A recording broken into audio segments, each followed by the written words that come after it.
어느 작은 시골 마을에 숲의 마을이라 불리는 곳이 있었습니다. 이 마을은 울창한 숲으로 둘러싸여 있고 숲 속에는 오래된 전설이 전해져 내려왔습니다.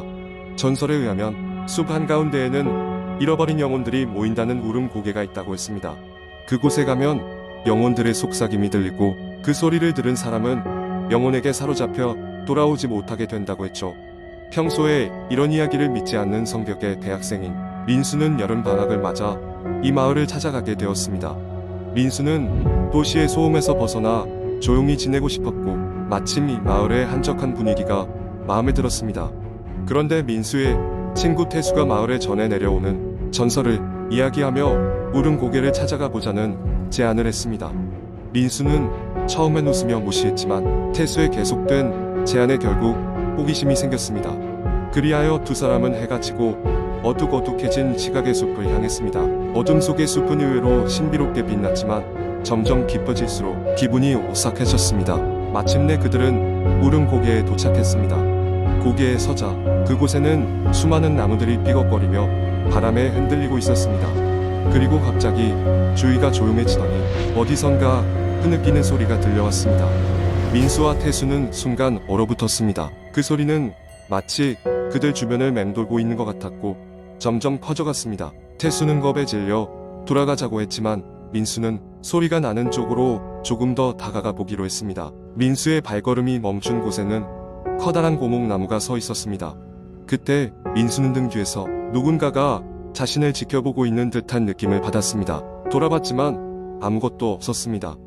헛것이 보인다고 생각한 순간 민수의 귀에 분명한 속삭임이 들리기 시작했습니다. 도와줘. 여기서 나가고 싶어. 그 소리는 이해할 수 없이 절규하는 듯한 목소리였고 민수는 소름이 돋았습니다. 목소리는 계속해서 반복되었고 민수는 급한 마음에 태수를 찾았습니다. 그러나 태수는 이미 그곳을 떠나고 없었습니다.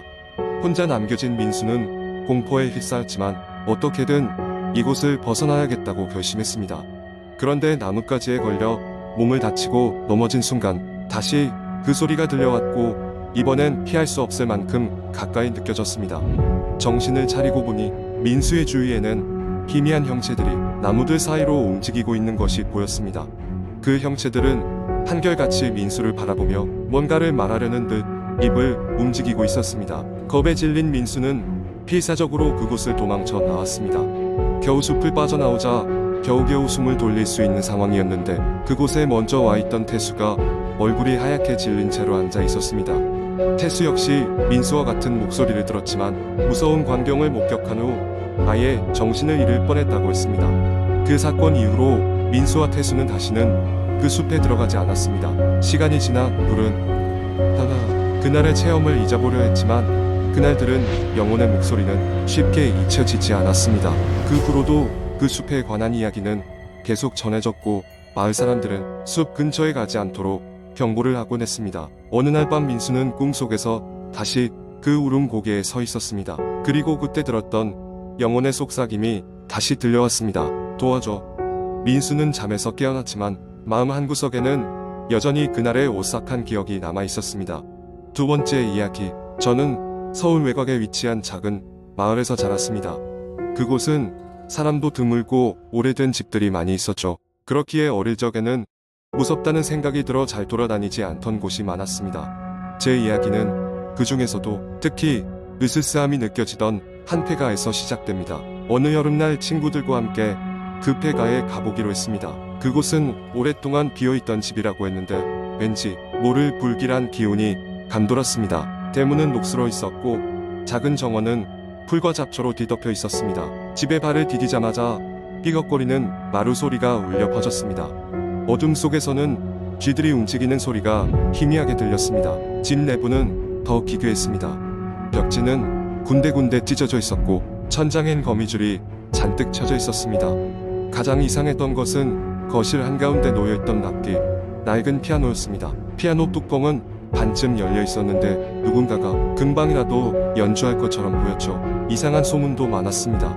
밤이 되면 이 피아노에서 누군가가 연주하는 소리가 들린다는 것이었습니다. 호기심 많던 우리는 그 피아노를 둘러싸고 놀기 시작했습니다. 손가락으로 건반을 살짝 눌러보기도 했는데 그러자마자 이상한 느낌이 들었습니다. 마치 누군가가 우리를 보고 있는 것 같았습니다. 갑자기 창문이 흔들리며 찢어진 커튼이 휘날렸습니다. 우리는 잠깐 움찔했지만 그냥 바람이 불어 그런 거라며 웃어 넘겼습니다. 하지만 점점 이상한 일들이 일어나기 시작했습니다. 그날 이후로 친구들 중 한 명이 이유 없이 아프기 시작했습니다. 병원에 가도 이상을 발견하지 못했지만 점점 말수가 줄어들고 항상 무언가에 겁먹은 듯한 표정을 짓곤 했습니다. 그러던 어느 날 그 친구는 학교에 나오질 않았고 그의 가족도 연락이 되지 않았습니다. 그렇게 그는 우리 삶에서 사라졌습니다. 또 다른 친구는 밤마다 꿈속에서 그 피아노를 보았다고 했습니다. 꿈속에서 그는 피아노를 연주하는 한 여인을 보았다고, 그녀는 연주하면서 눈물을 흘리고 있었고 눈물이 피아노 건반에 떨어지면 기괴한 소리가 났다고 했습니다. 잠에서 깨면 땀으로 흠뻑 젖어 있었고 숨을 쉴 수 없을 정도로 답답함을 느꼈다고 했죠. 이쯤 되자 남아있는 친구들과 저는 다시 그 집을 찾기로 했습니다. 아직 풀지 못한 실마리가 있는 것 같았습니다. 다시 집으로 들어섰을 때 여전히 그 피아노가 그대로 있었습니다. 이번에는 용기를 내서 피아노 의자에 앉아보기로 했습니다.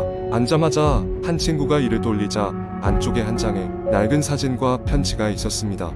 사진에는 오래된 가족 사진이 찍혀 있었고 한 아이가 피아노 앞에서 크게 웃고 있었습니다. 뒤편의 편지에는 다시는 돌아오지 않을 음악이라는 문구가 적혀 있었습니다. 우리는 급히 집 바깥으로 나왔고 더 이상 그곳에 가고 싶지 않다는 이상한 확신이 들었습니다. 이후로 그 집에 대한 소문은 더 이상 입에 오르내리지 않았습니다. 그리고 우리는 누구도 그 집에 대한 이야기나 피아노에 대한 언급을 하지 않았습니다. 마치 그것이 우리에게 내려진 무언의 경고였던 듯 우리는 애써 그것을 잊으려 노력했습니다. 그러다 어느 날 그 집이 철거된다는 이야기를 듣게 되었습니다. 철거 당일 우린 그 집 앞에 다시 모였습니다. 추억이라기보다는 더 이상 풀릴 수 없는 수수께끼를 마주하는 기분이었습니다. 철거가 시작되자 뼈대가 드러났고 그 안에서 다시 그 피아노가 눈에 들어왔습니다. 마지막으로 한 번 더 괴짝이 열렸고 삐걱거리는 소리 속에서 저희는 분명 누군가의 그 느낌을 들은 것 같았습니다. 그 후로 그 집은 완전히 사라졌지만 우리를 괴롭히던 피아노 음악은 한동안 귓가를 방해했습니다. 시간이 지나면서 우리의 귀에서 음악은 사라졌지만 매년 그 집이 있었던 거리 근처를 지날 때면 여전히 등골이 오싹한 기운이 감도는 것 같습니다. 왜 그 집이 그리고 그 피아노가 우리에게 그런 영향을 미쳤는지는 여전히 풀리지 않은 미스터리로 남아 있습니다. 이윽고 우리의 이야기 공유가 끝났을 때 내내 조용히 듣던 한 친구가 말을 꺼냈습니다. 혹시 그 사진 속 아이가 지금도 어딘가에서 우리를 보고 있을지도 몰라 라고요. 그 말에 또다시 소름이 돋았지만 그 이야기는 누구의 입에서도 다시금 나오지 않았습니다. 세 번째 이야기. 여름이 되면 한국 인터넷에는 각종 공포썰들이 심심치 않게 올라온다. 특히 무더운 밤에 읽기에 제격이라 하여 많은 사람들이 찾는다. 그 중에서도 가장 유명한 이야기 중 하나는 고속도로 유령 이야기이다. 오늘은 이 이야기를 조금 더 길게 그리고 자세히 들려주도록 하겠다. 어느 더운 여름밤 친구 셋이서 긴 여행을 마치고 서울로 돌아오는 길이었다. 시계는 밤 11시를 가리키고 있었고 고속도로는 비교적 한산한 편이었다. 도로 위를 지나는 차량의 불빛이 어두운 밤을 순간순간 밝게 비쳤고 창문 너머로는 시원한 바람이 들어왔다. 차 안에서는 친구들이 좋아하는 음악이 흐르고 있었고 피곤한 몸을 의지해 가면서도 조심스레 안전운전을 이어가고 있었다. 얼마나 달렸을까? 앞쪽에서 희미하게 보이는 작은 쉼터 하나가 나타났다. 피곤한 시간을 보내고 있던 친구들은 잠시 쉬어가기로 했다. 쉼터에 들어서서 잠시 공원 쪽으로 발길을 옮긴 그들은 참으로 묘한 기분에 사로잡혔다. 불빛은 있지만 어딘가 모르게 어두운 느낌을 주는 그 쉼터는 희미한 안개로 덮여 있었고 나무 사이로 거의 보이지 않는 목각 인형 같은 조형물이 서 있었다. 쉼터 안 벤치에 앉아 잠시 휴식을 취하던 그들은 이상한 느낌에 서로의 얼굴을 쳐다보기 시작했다. 한 친구가 말했다. 이상하지 않아? 이렇게 한적한데 왜 이렇게 소름이 돋지? 다른 친구들도 그 말을 부정할 수 없었다. 그때였다. 멀지 않은 곳에서 낯선 기척이 느껴졌다. 분명 이곳엔 친구들 외에는 아무도 없었는데 그들에게로 다가오는 발소리가 뚜렷하게 들렸다. 걸음소리는 점점 가까워졌고 드디어 그들 앞에 나타난 것은 한 여자였다. 새하얀 원피스를 입은 그녀는 창백한 얼굴에 긴 머리를 늘어뜨리고 있었고 그녀의 발은 땅에 닿지 않는 듯 보였다. 친구들은 얼어붙은 듯 그 자리에 굳어버렸다. 그녀는 가까운 곳에서 그들을 한참 동안 바라보더니 마치 안개처럼 사라졌다. 놀란 친구들은 급히 차로 돌아가 문을 잠그고 길을 다시 나섰다. 차량은 쉼터를 벗어나 고속도로에 올랐고 그들은 다시 서울로 향했다. 이상하리만큼 한산한 도로 위로 고요함만이 감돌고 있었다. 친구들은 하얗게 질린 얼굴로 서로를 쳐다보며 방금 전의 일이 꿈이 아니었음을 확인하려 했었다. 하지만 진짜 공포는 이제부터가 시작이었다. 차 뒤편에서 분명 아무도 없을 터인 뒷좌석에서 다시금 기척이 느껴지기 시작한 것이다. 마치 누군가가 그들과 함께 차를 타고 있는 듯한 느낌이었다. 운전하던 친구는 백미러를 통해 뒷좌석을 확인했지만 그는 단지 자신의 놀란 얼굴만을 볼 수 있었다. 그때 친구들 사이에 전화를 걸어온 소리가 울렸다. 받기엔 너무나 두려웠지만 휴대전화를 들여다본 친구의 얼굴은 더욱 창백해졌다. 발신지는 나, 였. 이들 중 누구도 자신의 번호로 전화를 걸지 않았고 전화는 계속해서 벨을 울리고 있었다.